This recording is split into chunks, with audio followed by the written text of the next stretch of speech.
glória a Deus. João capítulo 20, versículo 21 e 22. É um texto muito conhecido, mas é uma ministração que Deus colocou no meu coração para compartilhar com vocês, porque eu acredito que este é o nosso tempo. Este é o teu tempo. Este é o tempo que Deus separou para poder usar a mim e a você. Grandes homens de Deus passaram, grandes homens de Deus foram levantados e revolucionaram cidades, revolucionaram nações, mas agora estamos vivendo o nosso tempo, a nossa vez. É importante que você saiba que cada tempo ele apresenta uma oportunidade. Há alguns anos atrás, um pastor americano chamado Errol Stigan, ele falou o seguinte, ele fala que avivamento, ele surge como uma espécie de uma nuvem de glória, ele vai de nação em nação, procurando derramar chuvas sobre aqueles que têm sede. Mas quando ele passa por uma nação e não encontra pessoas sedentas, essa nuvem vai embora, até encontrar um povo sedento. Até encontrar um grupo de pessoas que queiram ser usados. Até encontrar um grupo de pessoas dispostas a serem usados. E aí essa nuvem derrama águas. Essa nuvem derrama torrentes. Eu acredito que estamos vivendo um tempo onde essa nuvem está sobre nós. Agora, qual será a nossa resposta em relação a essas chuvas tão densas, com tantas águas para serem derramadas? Esse texto de João, capítulo 20, versículo 21, diz assim: E disse, pois, Jesus outra vez, paz seja convosco. Agora olha só que extraordinário. Assim como o Pai me enviou, eu envio a vós. Querido, se eu fosse você, dava um glória a Deus. Eu vou repetir para te dar a oportunidade de dar um glória a Deus aí. Amém? Assim como o Pai me enviou, eu também envio a vós. E havendo dito isso, soprou sobre eles e disse-lhes, recebei o Espírito Santo. Glória a Deus. Vamos orar. Pai, obrigado por esta manhã. Obrigado por esses irmãos que aqui estão. Obrigado pela tua palavra que é verdade. Obrigado pelo teu Espírito que sopra sobre nós. Obrigado, Senhor, pela tua palavra que é viva e transformadora. Agora clamamos para que tu possas transformar a nossa mente e coração nessa manhã. E saber, Senhor, que esta é a nossa vez. Este é o nosso tempo. Que possamos estar abertos, Senhor, despertados para ouvir a tua voz e compreender que tu tens uma missão para cada um de nós, no teu santo nome. Amém e amém. Glória a Deus. Jesus era o Filho de Deus, ele é o Filho de Deus. E ele vivia num trono de glória, de majestade. Mas a Bíblia diz que ele trocou esse trono por uma cruz.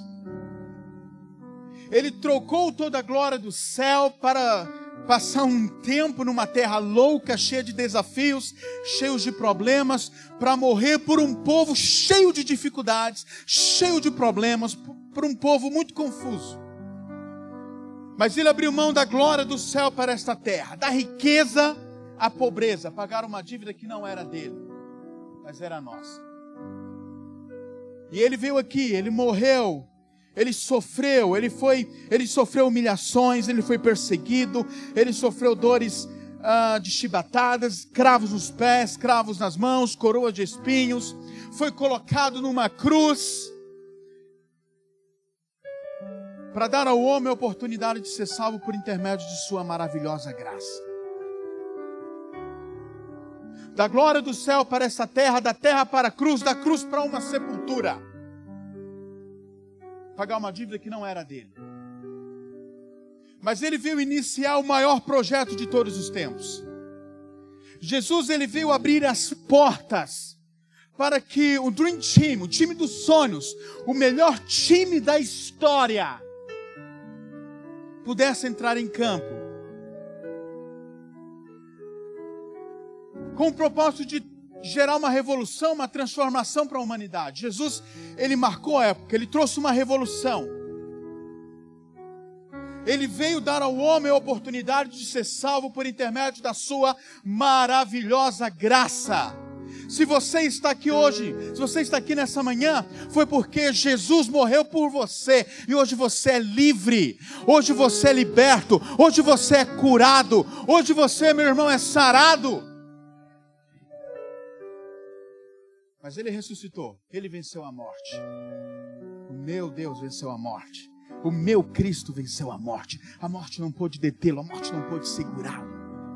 Foram procurar Jesus, mas o túmulo estava vazio. Não havia ninguém dentro do túmulo. Jesus não estava lá. Ele ressuscitou. Quando ele morreu, ele te deu a graça. Quando ele ressuscitou, ele confirmou na tua vida a vida eterna. Ele te deu o direito à vida eterna. A ressurreição de Cristo é um selo, é um carimbo de que hoje, eu e você, nós temos vida eterna. É por isso que ele não está mais lá. Mas os seus discípulos estavam assustados, com medo. Numa sala fechada, portas e janelas estavam fechadas, eles estavam ali acuados. De repente Jesus aparece lá no meio. Ele não passou por uma porta, ele não passou pela janela, ele simplesmente aparece. Talvez por isso, talvez foi por essa razão que Jesus logo disse aos discípulos: calma, paz seja convosco, não há o que se preocupar. Paz seja convosco. E aí logo de cara Jesus vem e diz: assim como o Pai me enviou. Por que Jesus foi enviado? Ele mesmo afirmou que ele veio, em primeiro lugar, desfazer as obras do diabo. Se Jesus olha para você nessa manhã e diz: assim como o Pai me enviou, também enviou a vós, o primeiro entendimento que você precisa ter no teu coração é que você, como igreja de Jesus, como crente em Jesus, você é chamado e enviado para desfazer as obras de Satanás. É por isso que as portas do inferno não prevalecem contra a igreja. Porque quando a igreja se levanta, irmãos, não há porta, não há fortaleza, não há demônio, não há Satanás que possa ir contra o povo de Deus, o povo lavado e remido. E o melhor, enviado por Jesus. Assim como ele desfez os planos de Satanás, ele te envia também para desfazer esses planos. Ele veio dar ao homem a oportunidade de se reconciliar com Deus, por meio de sua maravilhosa graça. E aí, meus irmãos, Paulo vai dizer lá em 2 Coríntios capítulo 5, que ele nos reconciliou e junto com essa reconciliação, ele também nos deu o ministério, ou seja, nós somos reconciliados e logo em seguida recebemos o ministério. Que ministério é esse? É o ministério da reconciliação. Fomos reconciliados para reconciliar. Você foi alcançado e junto com a sua salvação, você recebeu uma missão de reconciliar a outros. Só que Jesus veio fazer uma outra situação. Ele disse o seguinte: eu vim glorificar o meu Pai. Significa que também, como cristãos, nós temos um chamado de glorificar ao Pai, de glorificar a Deus, com o nosso estilo de vida, com a nossa família, com tudo que nós somos, com tudo que nós temos. Somos chamados para glorificar ao Pai. O ponto X dessa manhã que eu quero que você compreenda é que aquele que morreu por nós e ressuscitou é o mesmo que confia a nós a tarefa de continuar as suas obras. Foi por isso que eu falei desse Dream Team, desse time dos sonhos. Cristo ele veio dar um pontapé inicial, veio abrir as portas. Agora no campo está a igreja. Agora é a minha e a tua vez. Irmãos, quando nós olhamos para a história do cristianismo, nós ficamos impactados. Olha, queridos, como Deus usou homens tremendos. Quando você olha a história da reforma, pré-reforma, vamos ver a história de homens como John Huss, que foi queimado quando ele estava sendo conduzido na fogueira. Um padre olhou para ele e disse: olha, você pode ser livre da fogueira se simplesmente você negar aquilo que você acredita. Ele disse: olha, se vocês me soltarem hoje, amanhã eu vou falar que Jesus é o único Salvador. Não há outra mensagem para mim. John Huss, John Wycliffe, Lutero. Deus levantou grandes homens para movimentos missionários. David Livingstone, quando chegou na África, ele fez uma oração dizendo: Senhor, aqui eu quero ser inteiramente gasto por ti. E ali ele viveu para glorificar o nome de Jesus, e milhões de pessoas entregaram suas vidas a Cristo. Outros grandes missionários, os avivamentos moráveis, Hudson Taylor, William Carey. William Carey disse uma frase muito interessante. Ele dizia que empreenda grandes coisas para Deus e Ele fará grandes coisas por você. E você vai perceber que Deus foi usando homens, pessoas que entenderam a mensagem, pessoas que compreenderam o comissionamento de Jesus, que se levantaram e começaram a pregar o Evangelho. Quando você compreende a missão que você recebeu de Jesus, se você não é mais o mesmo, é impossível. Quando você compreende aquilo que Jesus confiou a você, quando você compreende que junto com a tua salvação existe uma missão, você não pensa mais da mesma forma, você não olha mais o mundo da mesma maneira. Você passa a olhar, quando você está alinhado com Deus, quando você está alinhado com Cristo, você passa a olhar o mundo com o mesmo olhar de amor e de misericórdia que Ele olhava. Por diversas vezes, Ele falava para seus discípulos: olha os campos. Eram olhares de compaixão, de amor. Quando nós olhamos para as ruas, irmãos, quando nós andamos nas ruas, vemos pessoas submersas na prostituição, nas drogas, nas bebidas, sem Jesus. Se essas cenas não tocam o teu coração, você ainda não entendeu. Você ainda não entendeu a mensagem do Evangelho. Você ainda não compreendeu o que isso significa. Eu já compartilhei, já dei esse testemunho aqui algumas vezes aqui na igreja, mas eu quero repetir para vocês. Em 2009, estive em Roterdã, na Holanda. E eu encontrei um amigo no hotel chamado Stefan Peter. Ele era um pastor alemão que pastoreou uma igreja de São Paulo. Depois ele retornou para a Alemanha. Eu encontrei ele alguns 2 anos depois lá em Roterdã. E ele falou que ele estava acompanhando um homem de 93 anos de idade. Vocês lembram que eu já falei isso daqui? Ele estava acompanhando um homem de 93 anos de idade. Esse homem havia sido missionário na época da Europa comunista, na chamada Cortina de Ferro. E ele estava como missionário na Romênia, e os soldados romenos o levaram a um campo de concentração. E lá, irmãos, ele ficou 2 anos preso. Ele, sua esposa e seus 2 filhos. No final dos 2 anos, soldados romenos, antes de liberá-lo, antes de soltá-lo, mataram sua esposa e seus 2 filhos.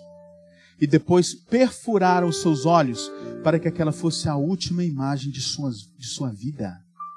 Você está entendendo o que isso significa, irmãos? A última imagem daquele homem de 93 anos foi sua esposa e filhos sendo mortos.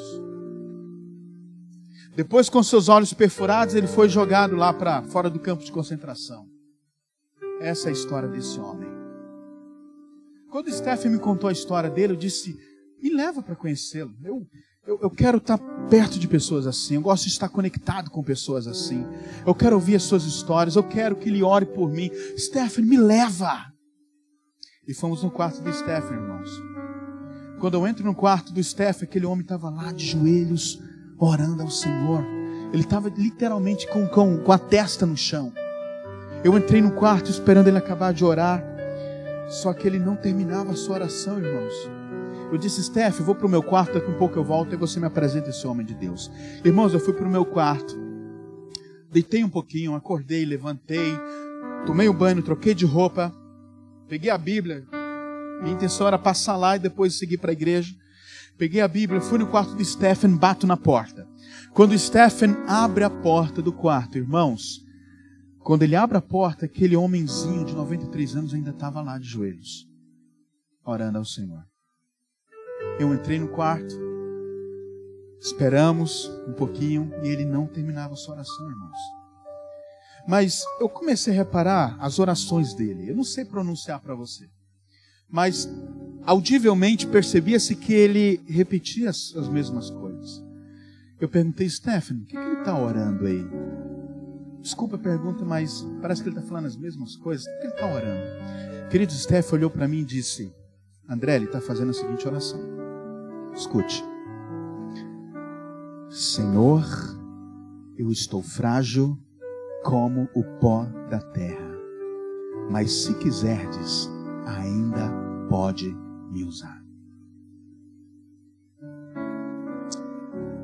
Eu não consegui conversar com aquele homem, não consegui trocar uma ideia com ele, não consegui fazer com que ele orasse por mim, nem ouvir as suas histórias. Mas aquilo mudou a minha perspectiva de vida e ministério, de vida cristã e ministério. Sabe por quê, irmãos? Porque por muito menos nós temos desistido do ministério que o Senhor nos deu. Por muito menos nós temos aberto mão da missão que o Senhor Jesus nos confiou. Por muito menos nós temos parado no meio do caminho e falado: Senhor, não dá para fazer, eles não querem. Eu não tenho apoio, eu não tenho recursos, eu não tenho obreiros, Senhor, e agora? E a gente ainda acha que estamos sendo perseguidos quando faltam essas situações. Eu não conheci aquele homem, mas, irmãos, eu estou falando de alguém de 93 anos, que perdeu sua esposa, seus filhos, sua saúde. Foram mais de 70 anos de vida missionária. E chegar aos 93 anos e dizer: Senhor, eu estou frágil como o pó da terra, mas se o Senhor quiser, ainda pode me usar. Nós precisamos entender aquilo que somos e aquilo que o Senhor nos chamou para fazer. Assim como o Pai me enviou, eu também envio a vós. Irmãos, Deus tem um chamado para a tua vida. Deus tem uma missão para você. Ele quer que você entre em campo agora. Agora é a nossa vez. Nós vibramos quando nós lemos as histórias de Billy Graham. Uau, levou mais para Jesus mais de 270 milhões de pessoas. Nós vibramos quando lemos as histórias de John Wesley. Uau, ele andou 660 mil quilômetros pregando o Evangelho. Nós vibramos quando nós lemos a história do William Seymour, do avivamento da Rua Azusa, que resultou aí no movimento pentecostal no mundo. Hoje nós temos 800 milhões de evangélicos, 600 milhões são pentecostais, por conta do avivamento da Rua Azusa. E a gente ouve aquilo, a gente vibra, a gente se alegra com aquilo. Mas, meu irmão, agora o mundo está olhando para você. O mundo está doente, o mundo está enfermo. Isso que o pastor Wagner orou agora há pouco sobre a Venezuela, todo aquele caos que a nação está passando. E o mundo, de modo geral, está doente. Se você for para a Europa, queridos, tem pessoas promovendo acampamento, igrejas promovendo acampamento de jovens na Europa, com espaço para quem usa drogas.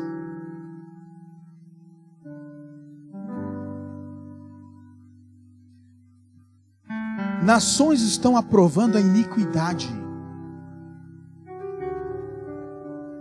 Tudo isso que a gente vê de casamento homossexual, liberação de drogas, liberação de prostituição, são governos legalizando a iniquidade.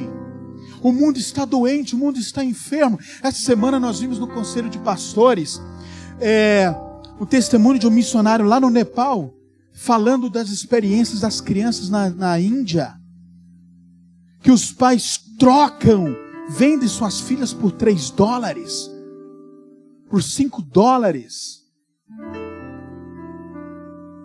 Agora, deixa eu te falar uma coisa. Você é o remédio. Você tem o remédio que o mundo precisa. Sobre a tua vida está a transformação que o mundo precisa. Se Satanás quer impor a iniquidade do mundo, a igreja tem que se levantar para impor, para colocar, para estabelecer o reino de Deus nas nações. Porque você foi chamado para desfazer as obras do diabo. Queridos, agora é a tua vez. Eu tenho certeza que Deus quer levantar novos Billy Grahams. Tenho certeza que Deus quer levantar novos Paulos, novos Pedros, novos Timóteos. Pessoas com coração em chamas para Deus. Mas nós precisamos entender que nós somos enviados para continuar uma missão. Não é uma nova missão, mas é para continuar uma missão.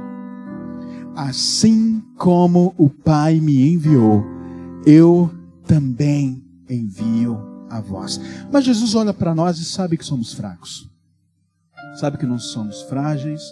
Sabe que nós estamos sujeitos, irmãos, a fraquejar na caminhada. Sabe que nós estamos sujeitos a desviados do caminho que Ele proporcionou. Ele sabe disso. Foi para isso que Ele fez um grande investimento, chamado Espírito Santo. O Espírito Santo é o investimento de Deus para produzir vidas salvas. É uma semente. Deus lançou uma semente divina na tua vida, no teu ministério, para que você venha ser uma pessoa frutífera, para que você venha ser uma pessoa usada por Ele. Deus, Ele compartilhou dele próprio. O Espírito Santo é de Deus. E quando Ele derrama sobre nós o seu Espírito, Ele está compartilhando de si próprio. Meu irmão, não sei se você entendeu o que eu estou te dizendo, queridos. O que eu quero que você entenda é que o próprio Deus está na tua vida. O próprio Deus compartilhou dele. Olha, do meu Espírito eu compartilho com vocês. Aí se você entender que o próprio Deus está na tua vida, irmãos, se Deus é por você, quem será contra você? Será governo? Será a opinião das pessoas que te apoiam ou te deixam de apoiar? Quem será contra você? Você sabe qual é o nosso problema? O nosso maior problema é que nós não sabemos aquilo que está em nós. Ou até sabemos, mas não vivemos como sabemos. Nós achamos que o Espírito é uma experiência. Nós achamos que o Espírito é uma situação que vem, nos faz chorar, nos faz falar em línguas, nos dá dons. Mas Ele veio para nos usar, Ele veio para que Deus em nós se revele. Deus decidiu se revelar por meio da tua vida. Deus, Ele decidiu se mostrar ao mundo por meio de você. Deus, Ele decidiu, queridos, sarar a terra por meio do teu povo. E quem é o povo dele? Somos nós. Agora nós temos que viver como tal. Amém ou não amém? Ele enviou o Espírito Santo, uma parte dele em nós. O próprio Deus está em nós. Uau! O próprio Deus está em nós. Quantos aqui tem cérebro? Todos nós temos cérebro. Deixa eu te falar uma coisa. Quando você está dormindo, mesmo quando você está dormindo, o seu cérebro é capaz de desenvolver 100 trilhões de atividades por segundo. Você sabe o que é isso?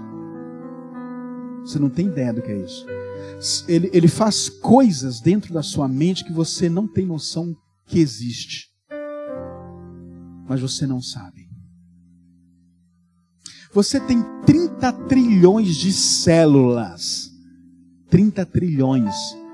Vou tentar te explicar. Se você puder pegar as informações contidas em uma única só célula. Segundo o Dr. Francis Collins, que escreveu aquele famoso livro, A Linguagem de Deus, ele é o diretor do projeto Genoma Internacional que dissecou o DNA humano. Segundo ele, se pudéssemos ler as informações contidas em uma única só célula e pudéssemos ler todas essas informações ininterruptamente, ou seja, de manhã, tarde e noite, sem parar para nada, demoraríamos mais ou menos 33 anos para ler todas as informações contidas em uma única só célula. Olha os olhos do teu irmão aí, esses olhos verdes, bonitos. Tá vendo? Esses olhos aí, irmãos, são capazes de distinguir mais ou menos 10 trilhões de tonalidades. São tonalidades que você nem sabe que existe. Mas ele consegue discernir. Por que eu estou te falando isso, irmãos? Se você for parar para pensar, você foi criado com uma estrutura extraordinária.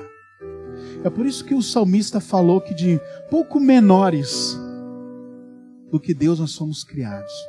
Escute, Deus te fez de uma maneira extraordinária, com uma estrutura extraordinária.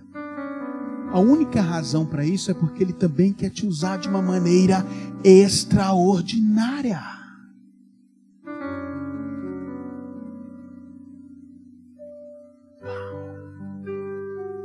Ele ainda envia o seu Espírito.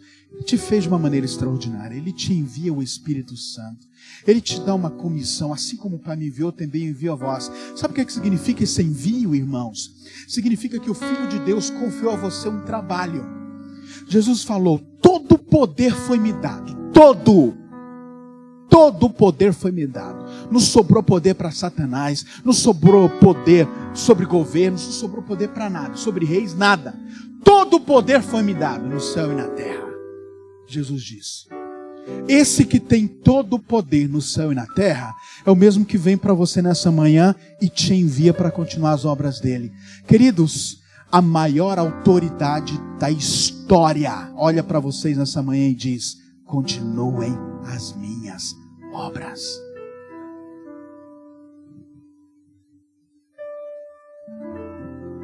Você tem autoridade, porque Jesus te deu isso.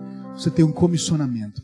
Você tem uma porção do próprio Deus na tua vida. João capítulo 14, versículo 12. Tem uma promessa lá. Jesus fala assim: em verdade vos digo, que aquele que crê fará as obras que eu faço, e as fará maiores do que estas, porque eu vou para meu Pai. O que Jesus está falando ali, irmãos? Ele não só te deu o comissionamento para fazer, Ele não só te deu uma porção do próprio Deus para você cumprir esse chamado, mas te deu uma promessa de que se você crer, é uma questão de fé. Se você crer, você fará obras ainda maiores. É para quem crê. Obras maiores é para quem crê. Nós temos no nosso meio dois grupos de pessoas: os que creem e fazem, mas aqueles 3 grupos, né? O que creem e não fazem, e aqueles que são incrédulos. Aqueles que acham que a situação não é bem assim. Meu irmão, Deus é simples. E é importante que você saiba que aquilo que Deus prometeu, aquilo que Deus falou, Ele fará na tua vida. Se Ele te prometeu, olha, faz obras ainda maiores, meu irmão, se eu fosse você, vivia isso. Vivia sobre essa palavra. Senhor, Tu dissestes que eu ia fazer obras ainda maiores. Sobre essa palavra eu vou andar. Sobre essa promessa eu vou caminhar. Meu irmão, se você entender isso, queridos, você vai começar a orar pelos enfermos. Enfermos serão curados de forma natural. Essa promessa nos relembra de que as coisas sobrenaturais devem ser naturais na tua vida. Então, glória a Deus, irmão. Você não entendeu. Ele está falando que o sobrenatural, ele vai ser natural em tua vida. Aí você vai ver Deus trabalhando em áreas da tua vida que você nem imaginava. Você vai começar a ver situações sobrenaturais, coisas inexplicáveis acontecendo por meio de você, porque você creu nessa promessa. Amém ou não amém? Porque você creu nessa promessa. Não estou falando que o teu ministério, que a tua caminhada cristã vai ser fácil. Eu estou falando que por conta de uma promessa, você vai ver o sobrenatural se revelar naquilo que não é fácil na tua vida. Aí você abre lá a sua Bíblia, não precisa abrir, mas se você for abrir a sua Bíblia, lá em Lucas capítulo 9, versículo 1. Jesus aparece para os seus discípulos e fala assim: o texto diz assim: tendo Jesus convocado os 12, deu-lhes poder e autoridade sobre todos os demônios e para efetuarem curas. Pensa comigo, meu irmão, pensa comigo. Ele te deu a oportunidade de continuar as obras dele. Te deu uma porção do próprio Deus, que é o Espírito Santo. Te deu a promessa de obras ainda maiores. E agora ele vem e te fala: ó, te dou poder e autoridade sobre todos os demônios.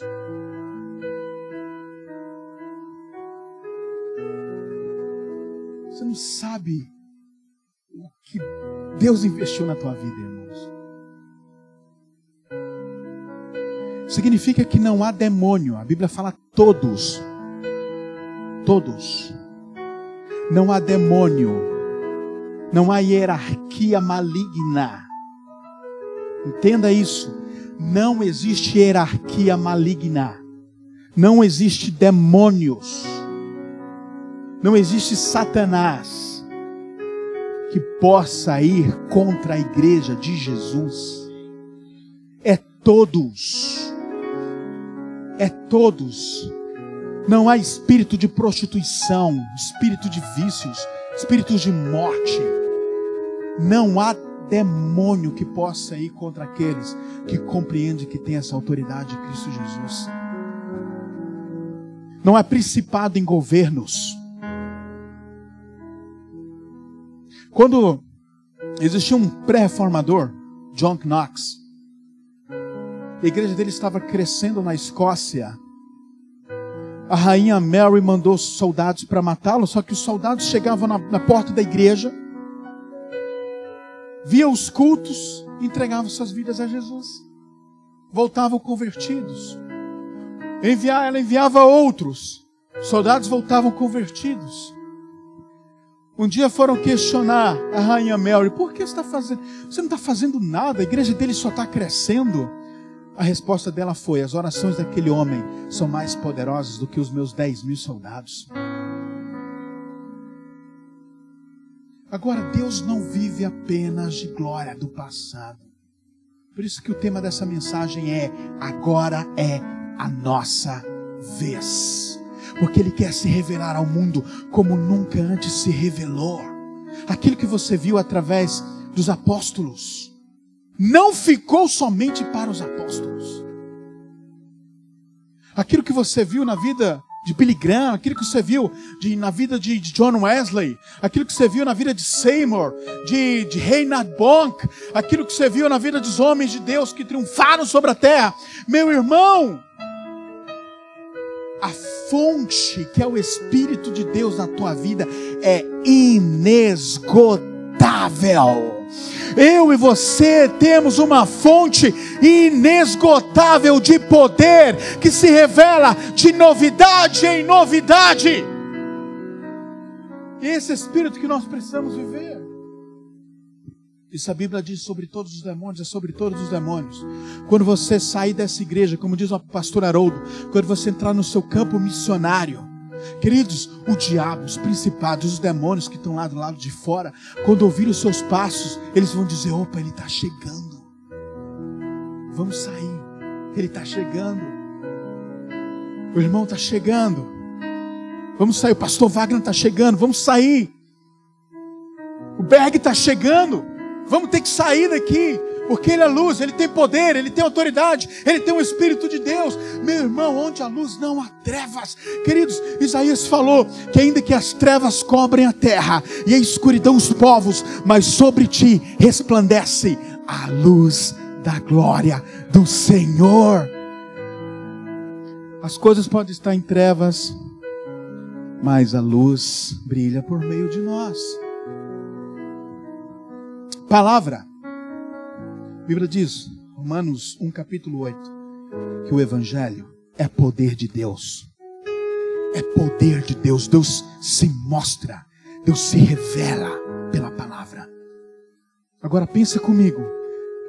Ele te comissionou a continuar suas obras.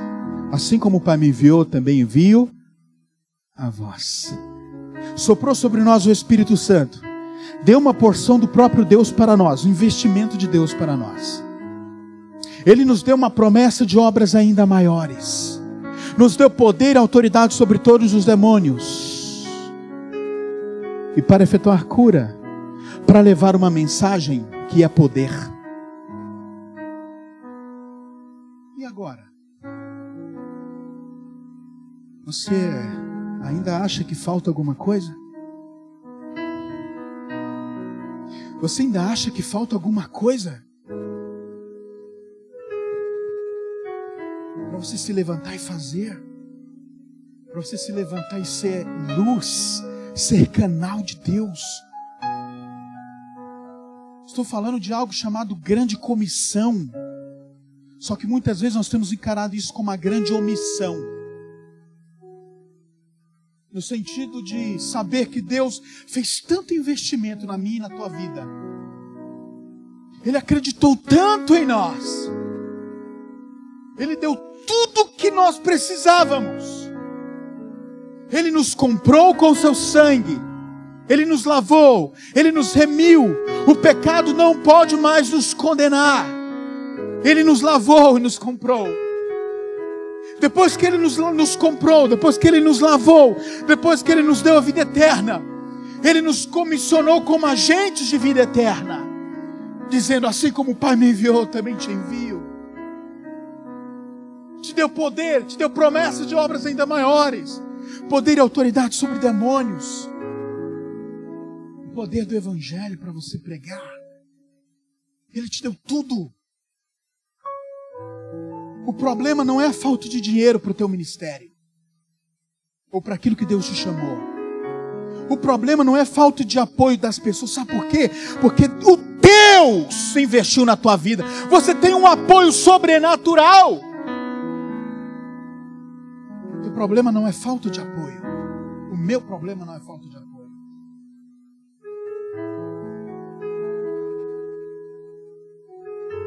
Eu preciso de uma palavra de incentivo. Está aqui.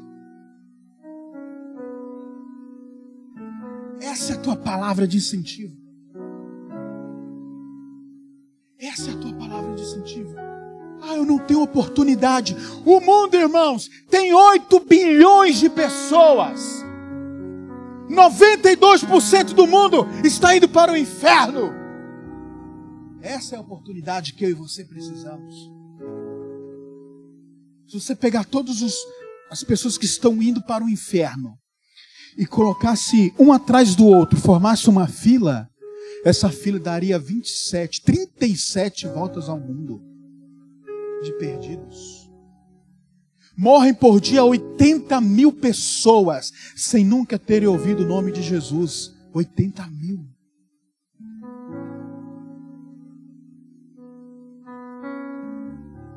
Conta assim: 1. Acabou de nascer 3 pessoas no mundo. Essa é a oportunidade que você tem. Meu desafio com vocês essa manhã é nos fazer compreender que temos tudo o que precisamos. Temos tudo o que precisamos. Eu vou te falar uma coisa, irmãos. Aquilo que Deus te chamou para fazer, o homem não vai impedir. A Bíblia diz, agindo Deus, quem impedirá? Homem nenhum vai impedir aquilo que Deus quer fazer pela tua vida. Só você mesmo, se você não entender aquilo que Ele tem.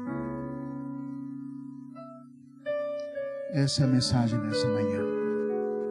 Fique em pé, vamos orar juntos.